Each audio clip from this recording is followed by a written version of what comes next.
Okay, 365 days of prayer. I think we're on day 14. I don't know. It's all going too much. I've got way too much on my head.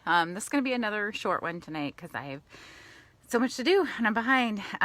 But prayers today are for people to start speaking out, for courage to speak out, and for people to stop being silenced. I was watching Tucker today, and he had several people on, including one of the new people who is medical people who is advising Trump, who is getting blocked on Facebook and Twitter because he's saying things that some of the other people in government don't agree with, even though it's true. So I just don't think, like, I've read enough of these Big Brother stories. We don't want this kind of censorship going on. Like, we as American people should be able to watch something and decide whether we think that it's true or not, do our own research.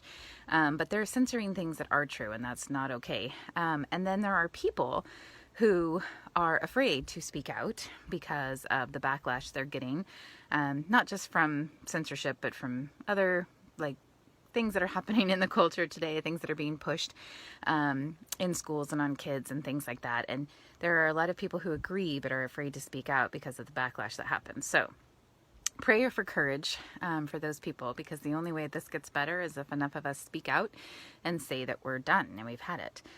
So we have to start doing that. We can't just be the silent majority anymore, because the silent majority is getting squashed by the very, very vocal minority.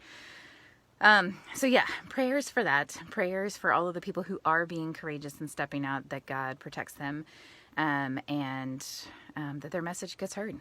So here we go. Oh, dear Lord, it is such a trying and troublesome time.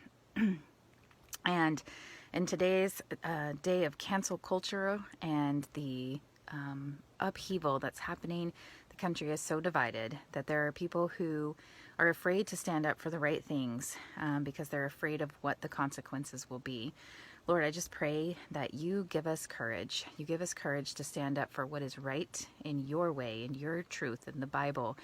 And you give us the courage to speak, and you protect those who do. And Lord, I just pray for the censorship that is happening.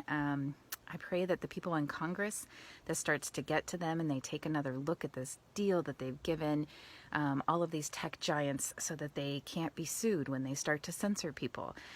We need to be able to have open discussion, because open discussion is how we get better, how we get to better answers.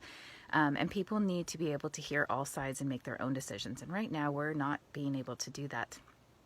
So Lord, I just pray that you will work on the hearts of the people in Congress who are making these laws, that they undo this law, and that you will be with the people who are speaking out about things that should not be happening, and that you will be with the rest of us and give us courage to speak out against these things.